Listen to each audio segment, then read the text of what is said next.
Coucou les amis, j'espère que vous allez tous bien. Alors ça sent la gourmandise en ces périodes de fête, hein. Aujourd'hui je vous propose la recette de ma bûche. Alors une bûche pour les amateurs de cacahuètes et de caramel beurre salé, vous êtes au bon endroit.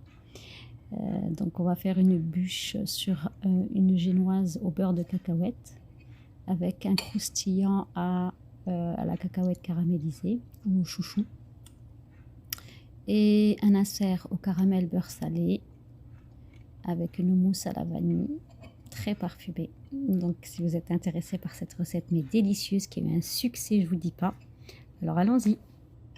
On va commencer par réaliser un beurre de cacahuète avec 150 g de cacahuètes et 10 g de sucre. On va également réaliser les cacahuètes caramélisées. Donc pour cela 100 g de cacahuètes et 50 g de sucre et 100 g d'eau. Donc on va déjà mettre de côté. On commence par le beurre de cacahuète. Donc dans un mixeur, je vais verser mes cacahuètes et les 10 g de sucre. Et on va mixer jusqu'à obtenir une pâte qui ressemble au beurre de cacahuète. Donc en plusieurs reprises, hein, vous y allez, vous surchauffez pas votre matériel, vous faites des pauses, vous remuez jusqu'à obtenir une pâte qui ressemble à du praliné.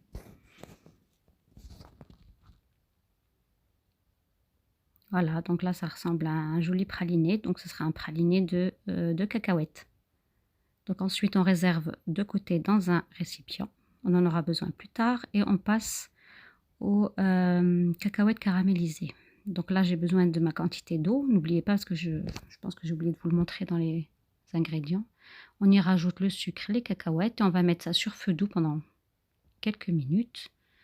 Donc ça va permettre de torréfier en même temps les cacahuètes, parce qu'elles vont bouillir pendant un moment. Et ensuite, vous allez voir que le sucre change d'état. Plusieurs étapes. Donc là, il se caramélise tout doucement. Donc voilà. Donc là, il commence à ressembler à un joli caramel doré. Donc non, normalement, vous devriez l'enlever déjà là. Ne faites pas la même erreur que moi. Je me suis fait un petit peu dépasser par le temps. Du coup, j'ai laissé légèrement trop longtemps. Voyez, donc là, vous voyez, elles sont déjà bien brunies. Là, on débarrasse sur une plaque et on laisse refroidir. On étale bien pour que ce soit fin.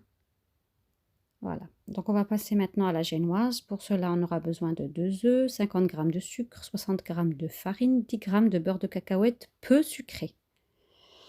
Voilà, donc là, ma caméra s'est arrêtée, mais j'ai mis les œufs plus le sucre et je fais battre jusqu'à ce que le mélange blanchisse et épaississe. Voilà. Je suis vraiment désolée, j'ai souvent des petits soucis de caméra. C'est le matériel. Vivement que je le change. Donc là, on va rajouter notre farine tamisée en plusieurs fois et 2 petites cuillères de beurre de cacahuète, équivaut à peu près à 10 g.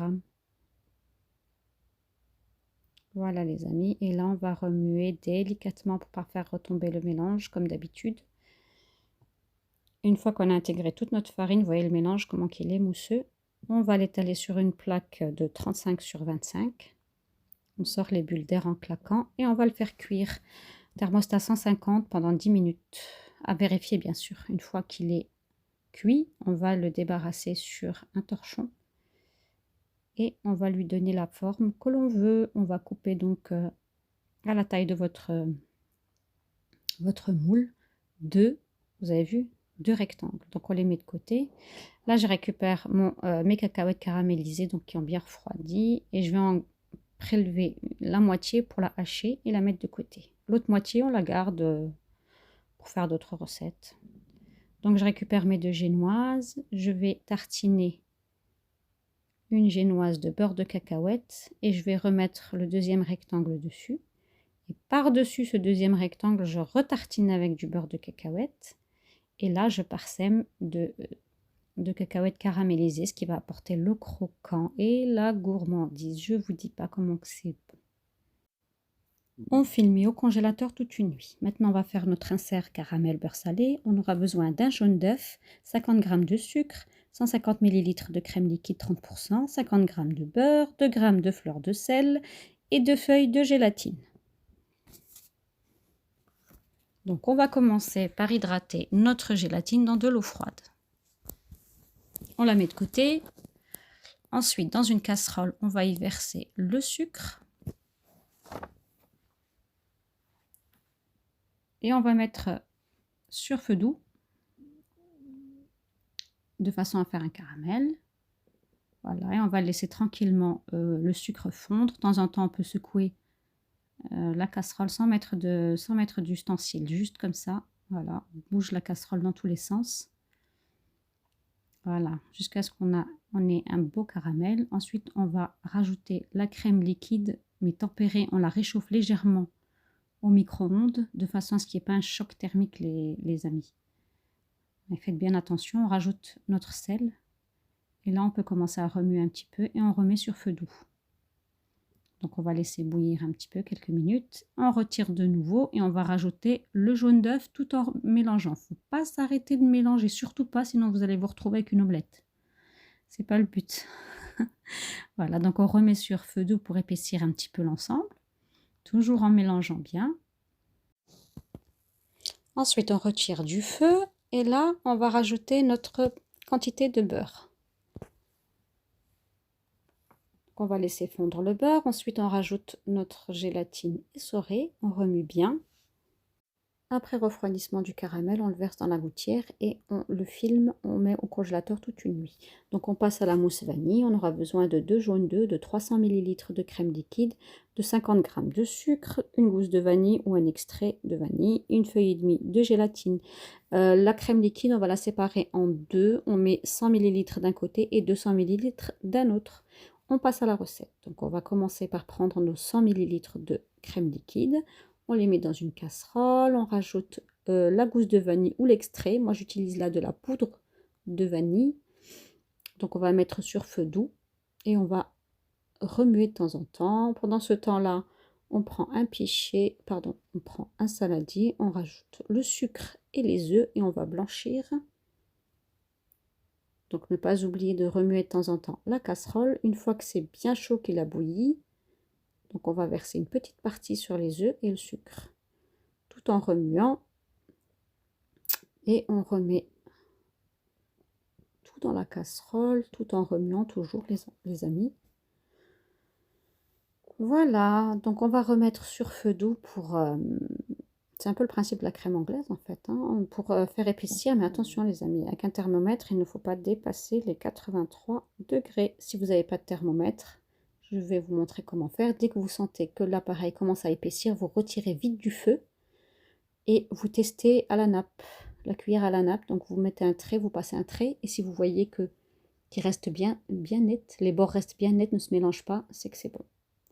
Donc là, on va rajouter notre gélatine essorée, on va bien mélanger tout. Voilà, on va débarrasser dans un plat plus grand pour que ça refroidisse plus vite. Et bon, comme on va l'utiliser tout de suite, pas besoin de filmer au contact, mais venir de temps en temps remuer pour éviter que une croûte se fasse. Donc on va prendre les 200 ml restants de crème liquide qui étaient au frais et on va les monter en crème fouettée. Voilà, ça prend quelques minutes. Pas besoin à ce que ce soit très ferme, hein. Vous voyez, elle est encore liquide un peu. Donc on va mélanger une petite partie dans la crème anglaise. Et ensuite, on va vider le reste sur la crème fouettée. Toujours en mélangeant.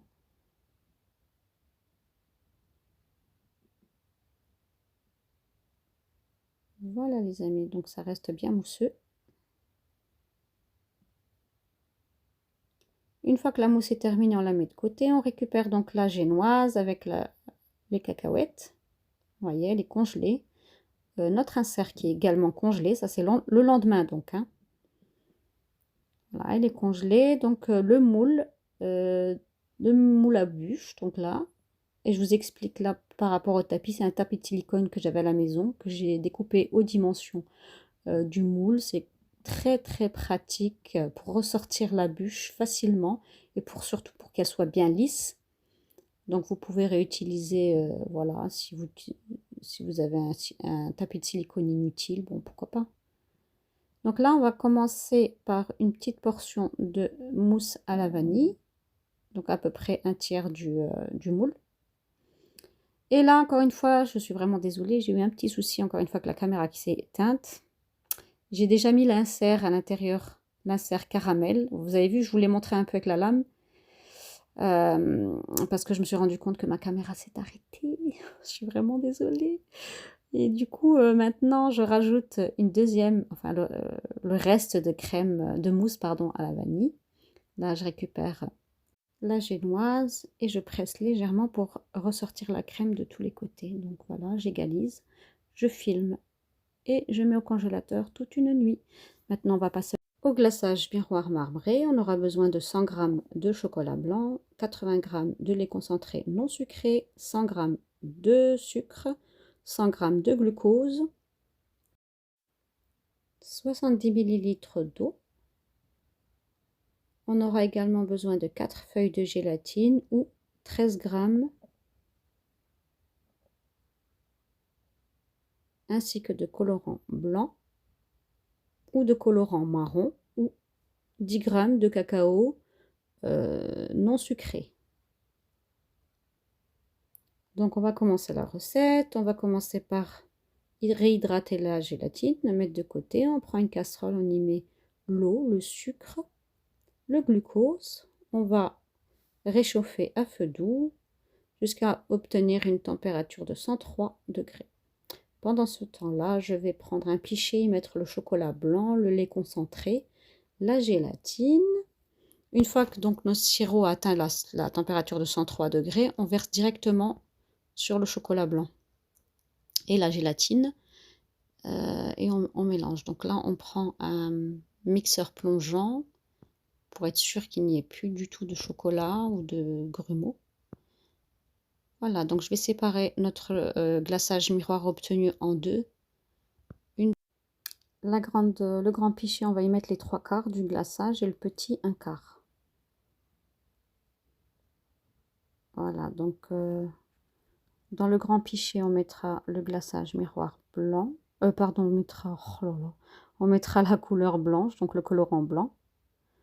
Donc je vais m'y reprendre à plusieurs reprises avant d'avoir la couleur souhaitée. Ensuite, le petit, je vais y mettre le cacao. Et là, c'est pareil, je vais plusieurs fois. Je vais plusieurs fois remettre jusqu'à obtenir la couleur désirée.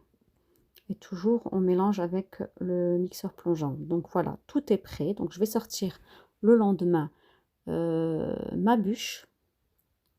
Donc je vais décoller. Je vais passer un chiffon chaud sur les bords pour que ça se décolle facilement. Et voilà. Donc voilà, regardez l'utilité du tapis en silicone. C'est très facile à retirer. Voyez, et c'est lisse, voilà. Voilà, donc avant de mettre mon glaçage miroir, il faut qu'il soit tombé à une température de 30 degrés. Donc je vais mélanger les deux couleurs, je vais donner un petit coup bref. Il ne faut surtout pas que ce soit uniforme, il ne faut vraiment pas mélanger de trop. Hein. Et ensuite, en donnant, vous voyez, en allant de droite à gauche, je verse mon glaçage sur toute la bûche. Et on commence à voir les stries qui apparaissent. Donc une fois que le glaçage à 30 degrés, normalement avec le choc thermique qui s'accroche tout de suite. Voilà, une fois qu'on a versé sur toute la surface de la bûche, on va la prendre dans les mains et on va nettoyer les bavures. Ensuite, on la place dans le plat de service. On enlève ce qui dépasse. Et pour cacher les petites bavures qui sont disgracieuses, on va mettre du chocolat blanc râpé. Voilà, et puis on nettoie le surplus qu'on récupère pour décorer le haut de la bûche. Voilà les amis, j'espère que ma vidéo vous a plu. On arrive à la fin. Maintenant, il ne reste plus qu'à déguster. N'oubliez surtout pas de vous abonner, de partager, de liker, de commenter. Tout ça pour me donner un coup de main. Merci beaucoup et à la prochaine. Bisous, bisous.